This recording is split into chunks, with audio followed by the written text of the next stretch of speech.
It's destroying it completely, but this thing is like it's from another planet. So you have that $450 range kind of disappearing this year. It's a bit of an Apple move, that one. The only thing that's missing here, and big compromise, is... Hello, ladies and gentlemen. Welcome to another PhoneArena episode. Here with me is Vic. I'm Rad. Welcome again. In this episode, we're going to talk about, drum roll again, the budget landscape. The budget phones, or in other words, can you in 2024 purchase a phone that is good for anything for less than $500? That's the big question. And this is the time to talk about budget phones. And I've been reviewing a few of these phones recently. And there are many new phones. Right now is the season that all of them kind of come out around the March, April timeline. And the most recent one, maybe we should just kick it off with it, is the Samsung Galaxy A35, which is the new kind of budget / mid-range option from Samsung. So you said $500, and this pricing is becoming a bit tricky. If you want a good phone, how much money should you spend to get really a no compromise device with good performance, good camera, solid battery life? That's the question, and kind of we see that this year things are shifting a little bit and the strategy of companies is shifting. But wait a minute. You said A35. Yes. Right. Galaxy A35, recently released. We did a review of it. It sounds like crap though. A35. That sounds low, like low-end device. Is it not? It's strange. So let me explain. Okay. So we have the Galaxy. So first, Samsung came up with the A series early this year with the Galaxy A15, Galaxy A25, and those were really the cheap devices. Okay, the A15 must be the crap one. Okay. The A15 5G costs $200. So you kind of have $100 tiers for Samsung. You have at $200, you have the Galaxy A15, basic plastic phone, very slow performance. I reviewed this phone, actually tried using it for a few days, living with it, and it was a bit hard because of the very slow processor mainly. Then at $300, that's the next tier, you have the Galaxy A25. Again, that's a plastic phone. You have the chunky bezel. It doesn't look very premium. Right. It's plastic, so it doesn't catch the eye. How much was it? The A25? So we have the A15, $200. You have the A25, $300. And then you have the A35 at $400. And the A35, for the first time this year, Samsung is stepping up things a little bit, and now you have a glass back on that phone, so it is a bit more premium in terms of build quality. But what you have rightfully noticed is that the A35 kind of sounds cheap, and that's because in the US, people are used to seeing the Galaxy A5X series, the A55, 54. That was kind of the norm. That was the budget / mid-range option that Samsung provided before. Right, about where things tend to get decent in terms of that lineup, right? Exactly. So the A54 from last year was one of our go-to phones to recommend for people who don't want to go above $500. So it was a very good phone. Yeah. Some compromises, but nothing major. So here's where the kind of change happens this year. Okay. And what Samsung did is it drops the A55 from the lineup from the US. So it will only sell the A35. Right. So kind of that, so you have that $450 range kind of disappearing this year. So you have the A35, the A55 not available in the US. And even one publication asked Samsung, so what's going on in this kind of $450, $500 segment? And Samsung kind of pointed them towards the Galaxy S23 FE, which is a more expensive phone. It's a $600 phone. What's the price? It's $600. Okay. $600. Right. So that's a bit of a jump there from 400 to 600. Exactly. So that's what's happening. So now you have a bigger gap. You have a $400 phone that is the A35, and then you have a jump all the way to $600. So you don't have that one next step in between step between 400 and 600. And You could speculate about this, but here's my theory, just hear it out. So the Galaxy A55, this year for the first time, it's getting a slightly more powerful processor. It's getting 8 gigs of RAM, and it's getting a metal frame and glass back. So it looks That's the 55, right? That's the 55, Okay. the one that is not available in the US. So it's becoming quite premium and quite decent, you could say. Now, if we just quickly step back, the A54, again, we said it's a decent phone from last year, but it only came with 6 gigs of RAM. And this is a downside for an Android phone. You can kind of feel the phone starting to slow And down. at this price point, right? Because you can find alternative Of course, yeah. brands and products, and those guys usually are pretty hard on the specs, right? Exactly, yeah. But if we're talking about, the Samsung lineup, that has been the case. Yeah. So what's happening this year, the A35 is also a phone that only has 6 gigabytes of RAM. Okay. So kind of Samsung keeps this. It's a bit of an Apple move, that one. That's a good point. Right. It sounds like one. Barely decent, just okay, but I would probably jump the $200 up to the 23 FE. It's right? worth it. It kind You of get so much more. Yeah, exactly. So with the A35, instead of like making this $500 phone, Samsung is deciding, okay, let's keep that compromise experience at $400. For some people, it would be fine, of course. But if you use your phone a bit more, Sure.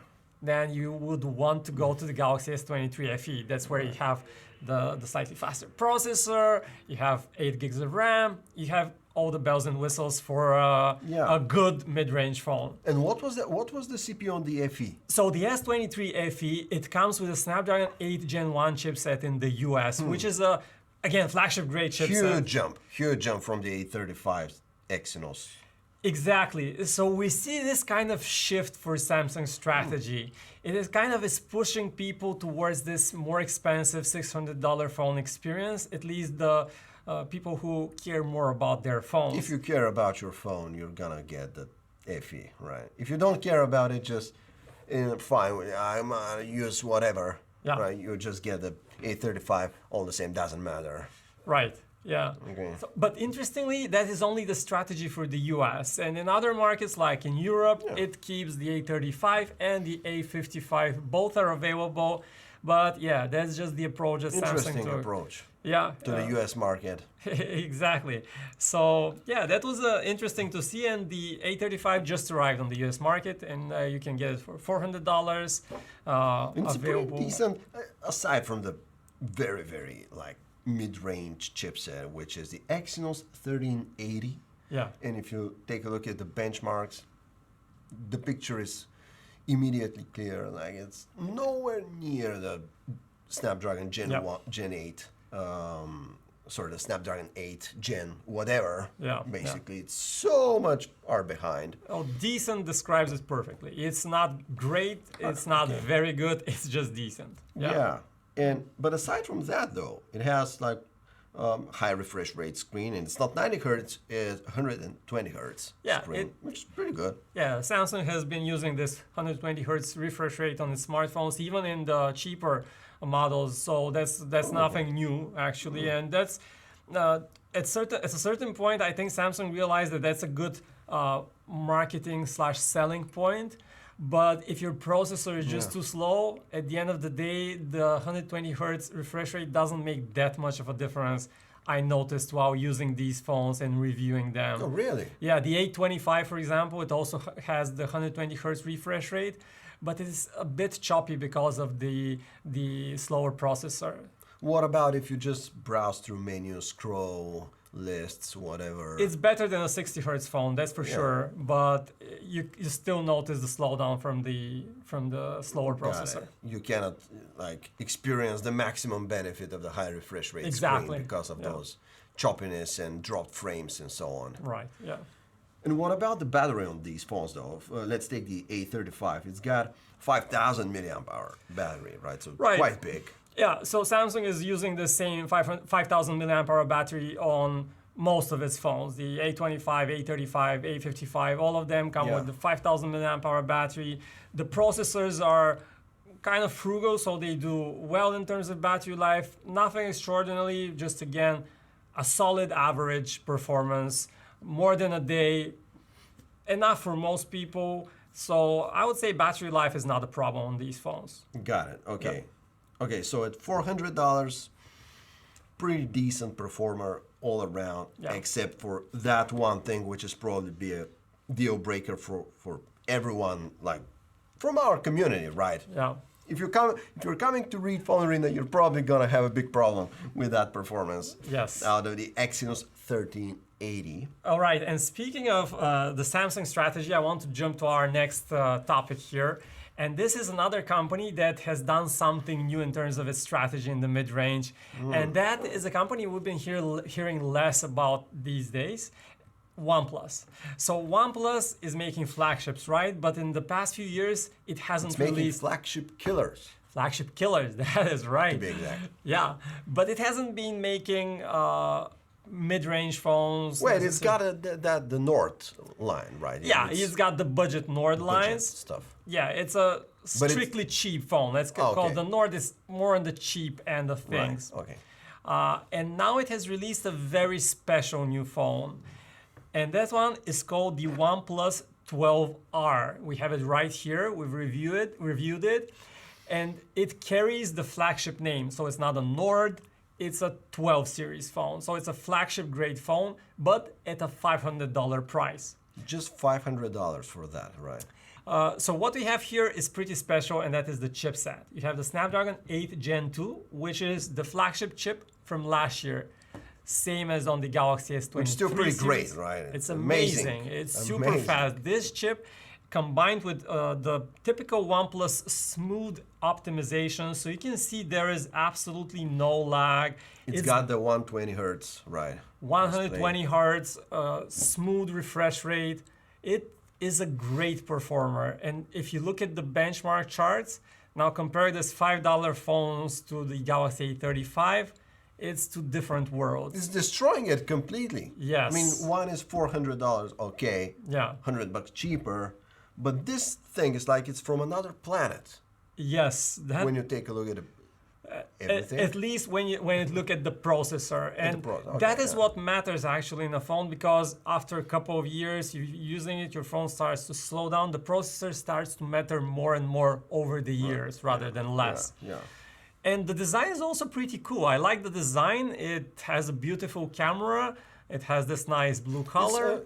It's reminiscent from the 11, right? Last year's flagship. Yeah, they're kind of sticking with the same design language. You see the circle on the back where the cameras are located.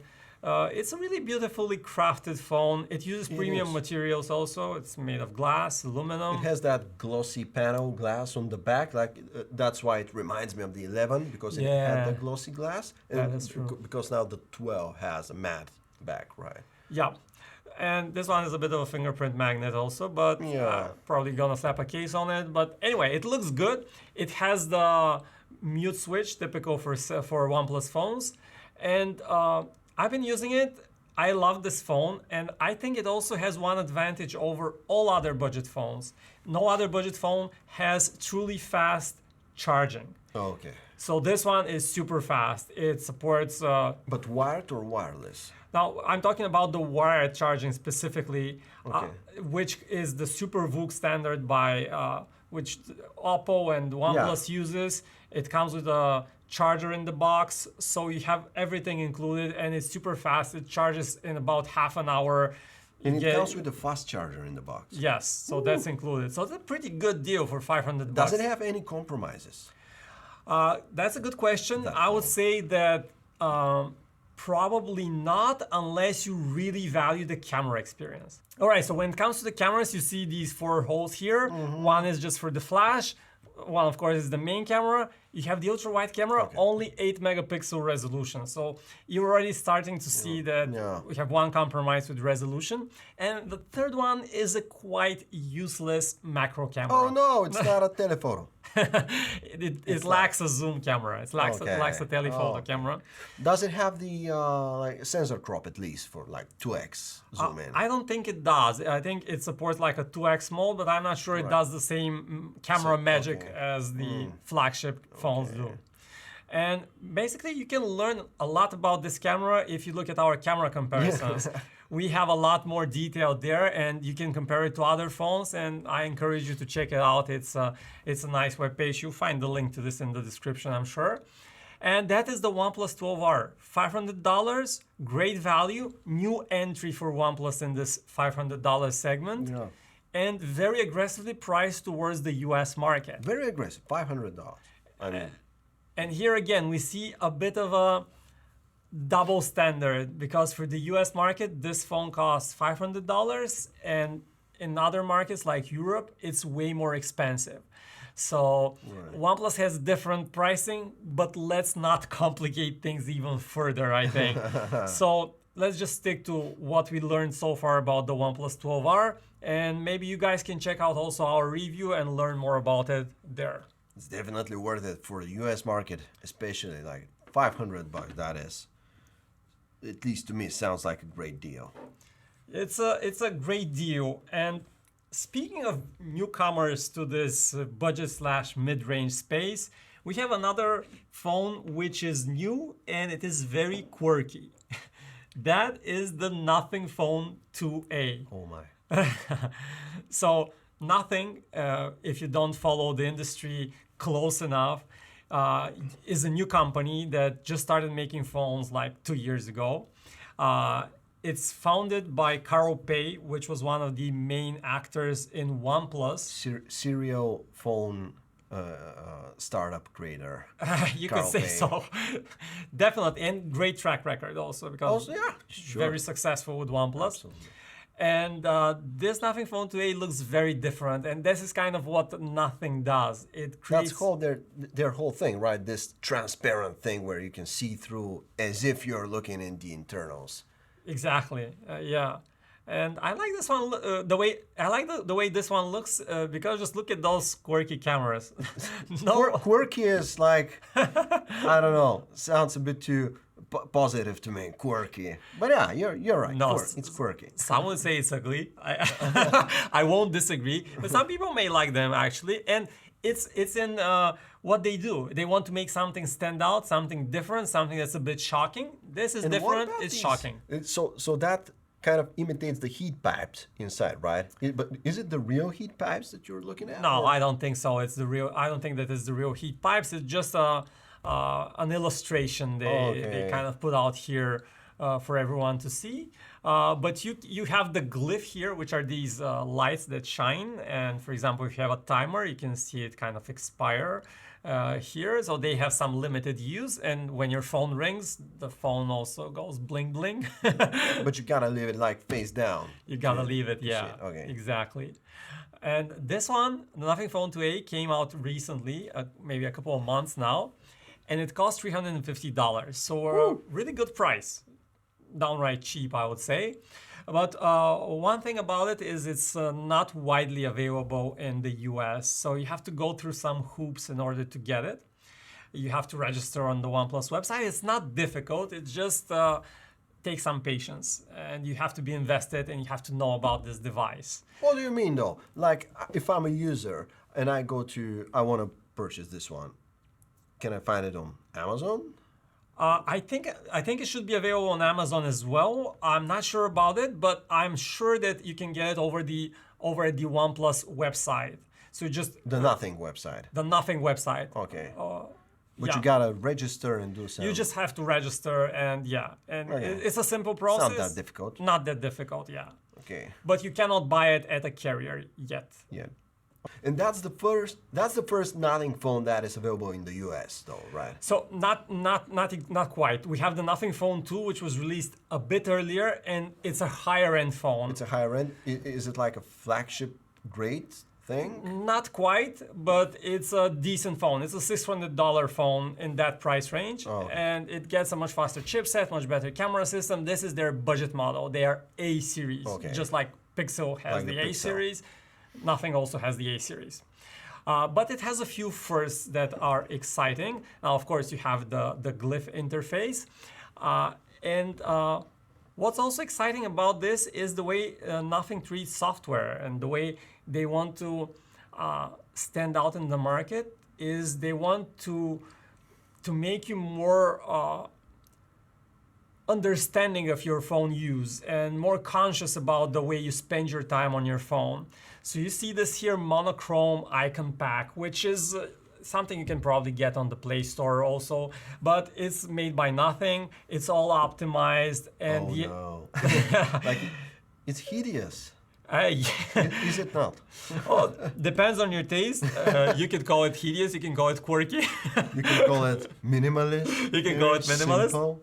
Yeah, but basically the idea is like you open your phone, every time you're just bombarded with those colors, and you instantly see the social media calling you to check your notifications. You have your With Instagram. all their colorful icons and things like that. Exactly. Okay. And that is a bit of a habit that is stealing your time. You go to do something, the next minute you forgot why you even opened your phone.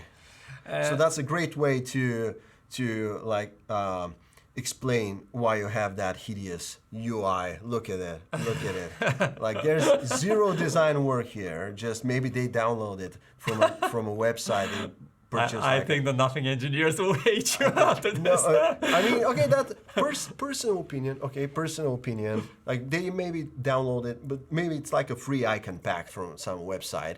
I think I'm not sure about who designed this, but yeah, it has some custom Nothing elements. For example, the font here is that typical Nothing I like font. the font. The font is cool. Yeah. Yeah. I get. It talks to me, but the icons. Okay, and so you mean to say that the way they explain that, these minimalist icons, quirky icons, the whole point there is to what? Not grab your attention immediately. Exactly. Yeah. So you can, so you're not attracted to the first thing you see. You can kind of open your phone. I wanted to open this app. Let me find it. Okay, it's right here. It's a small thing for some people. It might work, but yeah, it's just one of the things that Nothing does to kind of stand out and sell their product, and also probably help some users with their smartphone addiction. Yeah, just make everything bad and disgusting, and the user is gonna stay away from it. Makes sense to me. Makes sense. Well, that kind of is a theme here, because you also have to place your phone face down to not see it. And yeah. Okay. The Nothing phone. The Nothing phone. Okay. It lives It's up not to a its phone. name. It lives up to its name. Right. Okay. Yeah. So anyway, another first here is the first 5,000 milliamp hour battery, the biggest in a Nothing phone, bigger than on their more expensive phones. So with battery life here is a bit better, and it's in terms of performance, the chipset here that you get is on par with the Galaxy A35. So maybe just a bit faster for gaming, but for average use, it's more or less on the same level. However, what I've found is that the Nothing optimizations to the interface make it run just a bit smoother. Okay. And maybe because the UI is not that heavy, or for whatever reason, I found this phone to be more enjoyable to use. The gesture navigation feels more refined than on the Galaxy, and it's just a bit faster. It feels fast. It's something that OnePlus is known for, something that Nothing heavily works on. A bit of a OnePlus DNA in there. So. Exactly. Okay. So that is the Nothing Phone 2A. And it, just for the record, it has the MediaTek chipset, the Dimensity 7200 Pro. Yeah, it has a MediaTek chip inside. It's a good chipset, probably not very popular. Despite the Pro in the name, decidedly mid-range. Yes. At least if you look at the benchmarks, but thankfully they optimize the UI so it moves smoothly. Yes, but considering its price, $350, it's lower than the price of the Galaxy A35, and it's a bit better for slightly gaming. faster, right? Yes, so I would say that's a pretty good choice for this price point. Yeah, and it still has the high refresh rates 120 display, hertz, you have it all. Yeah. has the quirky design. Only 2 cameras, again, no zoom Only camera. 2 cameras, okay. That's again a trend for these sub $500 phones, and especially under $400, Mm-hmm. you cannot expect too much. Okay. All right, so I like the Nothing Phone today. It's different, and I am glad that we have some new options Yep. popping up, because otherwise the market would be just one. Right, and you boring. can just, like, you can change the icon back, and it's gonna be fine. Of course. Okay. That's the saving grace here. All right, let's jump to the big topics of this podcast. The Pixel Let's go. 8a, the next big phone from Google, and the iPhone SE, whatever next generation we have. So about the iPhone, let's just start and get it out of the way. We'll talk a bit more about it later, but it's probably not gonna come this year, sadly. But yeah, the iPhone SE right now is nearly 2 years old, probably more, and it's a very outdated device. But thankfully, all other companies are refreshing their mid-range and budget phones quite often. And one that is going to get this refresh very soon is the Pixel A series. So this here is the Google Pixel 7a from last year. It was released in the summer of last year at a price of $500. And last year that was an increase of $50 compared to the Pixel 6a, which was the previous generation. It cost $450. So Google is slightly raising the prices. And now rumors say the Pixel 8a is gonna cost even more, probably $550. Of course, we're not certain, but it seems that prices are kind of going up. Which is quite strange considering that, I mean, for the A series, like the curse of the Pixel A series has always been that you can get the bigger model on discount. Right. Like, because they're not, Google is already like underpricing those, like the Pixel 8, for Yes. example. If you get that one on discount, which happens often, Yes. or God forbid, refurbished, then it kind of, you can get it for even cheaper than that one, the A Yeah. series. Usually about the same price. So I guess, why buy this one? Does it have any major compromises? Oh, yeah, the answer is that they're not that different. Yeah, they're pretty similar phone. They both have that Pixel DNA. They have a similar camera quality. The A series does not compromise much on camera quality. Okay. They both run on Tensor chipsets, but there is a bit of a tiering here. So for example, the Pixel 8 launched late last year in October or November, and it featured the new Tensor G3 chipset. And now the Pixel 8a, the upcoming one, will also have that same chipset, but it will probably have it in May or June. So it's already been like 8 months or whatever of this chip being available on the market. And only then Google brings it to the A series. Got it. Okay. But there's it's still like a flagship chipset, right? Yes, it's a flagship grade chipset, so you're not losing out on much. And it's a very delicate balance here that Google is trying to find here with the A series. But yeah, let's talk about what it improves on the Pixel 8a according to the leaks and rumors. And first one is the design. So, Yeah, very outdated stuff. yes, this is the kind of the old Pixel style. Yeah, More rectangular, sharper corners. Hideous bezels, The bezels on the front, let's show them to the viewers. especially the chin. Yeah, that chin is very noticeable. That might improve in the next version, and the design on the back will get more rounded. We've seen the leaked pictures. You can probably see them somewhere here. And yeah, the looks are improving. And another thing that's changing is the refresh rate. So the Pixel 6a, way back from 2 years, it was still stuck with a 60 hertz display. Yeah. So the Pixel 7a upgraded that to 90 hertz. And Much now better. Much better. And now the Pixel 8a brings it to its logical conclusion, Hopefully. 120 hertz, based on the leaks and rumors again. So that would be a pretty good change. Again, nothing massive. This one is still quite smooth. So slight improvements. Camera quality also expected to improve very gradually. Meaning what? Meaning you still get a dual camera system, main and ultra wide, no zoom camera. That's the big compromise, though. That's the big Right, compromise. because you said like the sensors, the lens here, like the whole processing thing. In terms of the results, the photos that you get out of this one is actually pretty comparable to the 8 series, if you want, the big one, the flagship models. Yes. The only thing that's missing here, and the big compromise, is in the absolute lack of telephoto zoom lens. Yes, that's true. But again, if you just look at the Pixel 8, it also has only 2 cameras. So basically the Pixel 8 and Pixel 8a, this smaller form factor, sticks with 2 cameras. Okay. So that is kind of the way Google has been doing doing things, and I guess some other companies too, but not all of them. So for example, on the Galaxy S24 series, you have a zoom camera. Yeah, you do. So yeah, it's a matter of preference and the way the company maker decides, but definitely zoom quality is not as good on the Pixel as on other phones. So the next generation Pixel 8a is expected to arrive at Google I/O, which is in the beginning of May. And by arrive, you mean they're gonna like show it on a couple of slides, and then it's gonna come in like 2 or 3 months down the line, right? That's a good point. That's what happened last year. Yeah. So they're probably just gonna show it in May, and it will be available maybe a month or even more after that. We're not sure about Okay. the actual availability. Yeah. Expected around the summer of this year.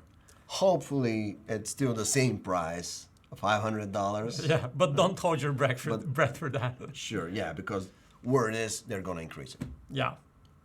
All right. So that's the Pixel.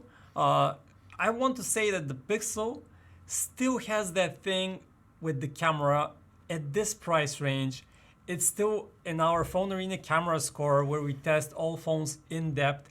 It has the highest score when it comes to photo quality by a pretty good margin. So this phone is still the best camera in the roughly $500 price point market. Okay. So For the price, like that's the camera. That's the camera phone. Okay. Yeah.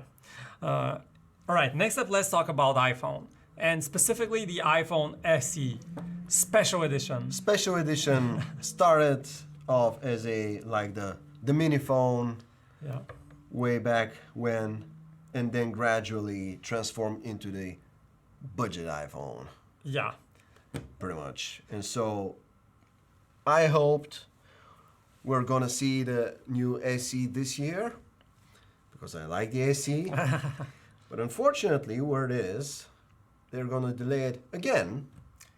And now what we're expecting is we're gonna probably see it next year, right?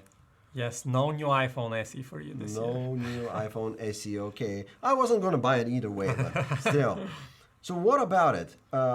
As far as I know, it's supposed to, but at least judging from the most recent leaks, because the lifespan so far of this phone has been very like transformational. Yes. Many different phases. Then we had the leaks of the 10R design, the iPhone 11 design, and now latest leaks and rumors, it's gonna look like an iPhone 14 Yeah. base model, same Exactly. design, right? Yeah. Only with one camera though. Yes. So let's just quickly remind the people that the iPhone SE in its current form, it was released in 2022, and it still has the button. So it's the same design as the iPhone 6, 7, 8, And by the button, you mean the home button. the home button. It still has the home button, circular home button from Touch ID, last century. huge bezels, and a tiny 4.7-inch screen. Okay. It's not a phone that many people can use practically And in it costs 2024. $430. And it still costs $430. 70 less than this wonderful, beautiful OnePlus.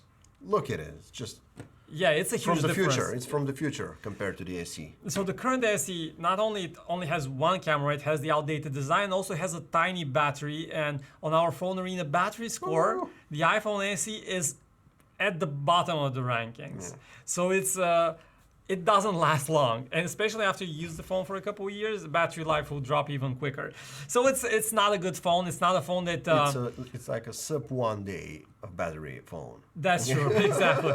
Yeah. So you have to top it up in the afternoon if you want to get to the end of the day. Okay. That's that kind of thing. 0.9 days of use you get out of it. Yes, that's what we measured. And yeah, the iPhone SE, it seems that Apple doesn't really want to update it at this current point in time. And the reason for that is probably because if it makes it too good, it might eat into the sales of its more expensive iPhones. Yeah, because if you compare it with the iPhone 14, sure, okay, it's got one camera, but it's got the main camera, and then the 14 has a useless ultra wide. Okay, it's not useless, but it's the ultra wide. You can live without it most of the time. And so, what's going to be there to differentiate it, right? Yeah, Nothing. Nothing. And They're so probably going to give it the current chipset that they have. yeah, so if they upgrade to the new OLED screens, if they upgrade to the new design, well, they see that probably many people would just buy the iPhone SE instead of a more expensive model, and that's not something that Apple is willing to do right now. So they have been kind of pushing this phone and delaying it. Yeah. And right now, the rumors say that it will launch in 2025. And by that point, they might be able to differentiate it a bit better compared to their other phones. Maybe some AI features will be missing that will become more important. Maybe some other things will change. We'll see. But yeah, at the end of the day, the iPhone SE is probably coming in 2025.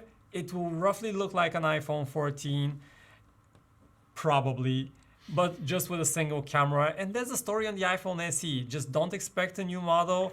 Our recommendation right now for budget iPhones is to buy the iPhone 13, which costs $600. Yes, it's pricier. Usually for budget phones, we say, or mid-range phones, we say the price should be below 500. That's typically the price range. But it just doesn't make sense to buy the iPhone SE currently in 2024. It's The current one. the current one. For sure not. Yes, yes. But judging by the leaks, at least, that it's gotta be like the iPhone 14 design, even with one camera. I don't see it working right now because they have the iPhone 13 on sale. Yeah, that's like their current like budget offering, and it starts at $600. Yeah. And for the like, even if they bump the price slightly on the SE, which currently costs $430, so it's gonna bump it to what, $500? Maybe. Yeah. And then the difference is so, but they can't do it because the 13 cost $600 this year, and then you have the iPhone 14 on sale as well for $700. Yeah. Well, it's pretty much the same phone, but with one camera. I don't see how are they going to bring the price down, basically. Yeah, so basically the idea for Apple is always to kind of limit availability of those older models. So as they're transitioning to 2025 and we go to the next iPhone SE, my guess is that they will phase out the iPhone 13, maybe the iPhone 14, and they will create the sweet spot for the iPhone SE to exist. Yeah. And the other thing I wanted to bring up is that well, basically, you have Apple market share and the iPhone maturity making Apple do different decisions and trying to probably act differently. And why am I saying this? Because the iPhone is obviously a mature product, but the sales have kind of stalled. Yeah. You're not getting the typical sales growth that you see from Apple. And the company needs to grow in developing markets and emerging markets. And the way to do this is through cheaper phones. And this is not a field, game that Apple is used to playing. No. And it's a new thing. And Well, they tried it at certain points, like the 5C, for example. Yes. It didn't work out. Yes, but Apple is a different company now than it used to be then. And I think they're probably gonna try it and at least see if they can do something in this cheaper price points. And we see interestingly that recently you probably saw the news, the MacBook Air M1, which was a different product obviously. But for the first time we have a MacBook Air now available at $700. Now typically these are laptops that sell for around $1,000. And when they get older, Apple just stops selling them. Yeah, and this is, you can buy it as new. And you can buy Right this now. brand new right now for $700. So we see Apple testing these new cheaper price points with certain products, and it will be interesting to see what happens to the iPhone SE and how it develops, and whether Apple will make a move in these emerging markets and try selling them there, the iPhone SE models, I mean. But it's tricky business, though. It Like, is. they're gonna try to push the price down. Okay, so They Well, could. I'm not saying they would. Maybe Yeah. they could try to push it down, and then, but at some point you start compromising on the brand that they've worked so hard to build, right? Of course. That's Apple's whole thing is the brand, which is built out of basically you get what you pay for, and even more than that, but still you pay the premium and you get the best. And so what happens if you all of a sudden start selling those 400 or less iPhones, sub 400 iPhones in emerging markets? Fine, but at what point does the user like begin to wonder, okay, I might as well get a nothing phone, I don't care? Yeah, well, it depends if Apple uses these cheaper iPhones just to get you hooked on the ecosystem. But of course, it will be a very tricky balance to nail down. Very tricky balance. Very tricky balance. Yeah, consider all of this speculation. Now, I'm not saying that Apple will enter the emerging markets. It will make $400 iPhone SE. That's not their typical playbook. What's more likely to happen is that we'll get a $450 iPhone SE some point in the future, and Apple will just remain that premium brand that we're used to. But the company has to look for growth opportunities in places it hasn't looked before. So that's my standpoint. That's where I'm coming from, and that's just one trajectory that is possible. And I just wanted to share this as a possibility. And what let's about see what could happens. they do some? Could they pull off something like what Motorola is doing right now with the H50 Pro, I believe, which they have the they sell it in India for $350, Right. the equivalent of $350, and then or euro, and in Europe it's 700. Right. Euro. Well, I'm not sure about the pricing in different markets and how they're going to approach that. It's hard for me to say, but I think even now there are some differences in the pricing of iPhones in different markets, depending on tax law and other factors. But Usually ends up with higher pricing, right? yes. Because of the tax law. Yeah. So yeah, it's hard for me to say. I don't know. We'll have to see. It's going to be interesting. So yeah, maybe we should wrap it up at this point here. Yep, absolutely. Thanks, Vic. So let me just quickly recap once again. You got the Galaxy A35, a new budget phone from Samsung. Check out the review on PhoneArena. An interesting phone, but probably not a groundbreaking change. Then we talked about the OnePlus 12R at $500, which was this phone right here, this beauty. A very impressive new entry in the mid-range market by OnePlus with a flagship chipset, decent camera system, and very fast charging. All right, so that's the new one. We talked about the quirky Nothing Phone 2A at $350. Again, another new entry. We talked about the Google Pixel 8a, which is coming on May 12th, Google I/O, and probably arriving a few months after that, or maybe at least a month after that. And finally, we talked about the iPhone SE, which always is an interesting topic to talk about. You can find all these reviews on our website, phonearena.com. We also test the cameras, so check out all the details about these phones. And the last point I wanted to leave you guys with was the way that these price points are kind of changing. We see some companies are slightly making these phones more and more expensive. So we see budget phones now typically they cost around $500 or even slightly more than $500. But do you think that it's worth it, this slight price hike that is happening across the board? Do they bring something new, or should people just maybe look at cheaper phones and just get a $400 phone?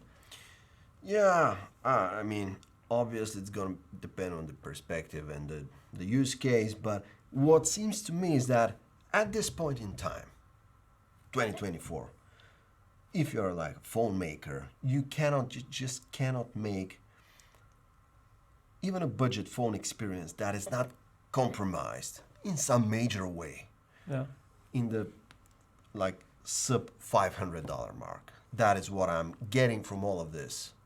Exactly.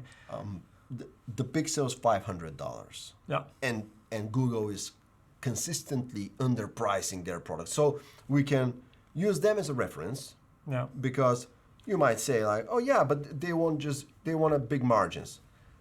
No, but Google is constantly underpricing its products. Yeah. And I doubt it they make much money out of the budget lineup. And Yeah. they're selling the 7A at 500. Yeah. And rumors are it's gonna be like increased. The 8A is gonna cost $550. Okay. And then to me, the big winner here is this one. This is probably pushing the margins very hard. Yeah. At $500. Like there's almost no compromise. Flagship chipsets, big screen, high refresh rates. It's got a aluminum frame, glass on the back, fast charging. Yeah. The only thing it's missing is the zoom camera. Yeah. And I mean at $500. You can, and all of these other things at less than that seem compromised in one way or the other. Most often it's the camera, but also the chipset. That is where the big fortress that's falling is the chipset in the sub $500 mark. And again, at least judging by Google, if we take it as reference, because they don't, I don't know if they make money out of their phone business at all. Yeah, probably not. You know, it appears at this point you cannot expect anything that is not compromised in a major way in the sub $500 mark. That's what I'm getting. So if you want a budget phone, You have to spend $500 on a Yeah. good one. Yeah, you have to spend $500. Yeah, I would kind of agree that things are kind of slowly changing. Maybe we're transitioning to slightly more expensive phones, so that price might go even higher. But right now, so if you want a budget phone, prepare to spend around $500, and Yep. you have a good phone with now no major compromises. And yeah, 500 is the new mid-range, the new budget. The new mid-range is 500. That is, it is what it is. Oh, thanks guys. Thanks for watching. Thanks for being with us. Thanks Vic. And we're gonna see you in the next episode. See you in the next one.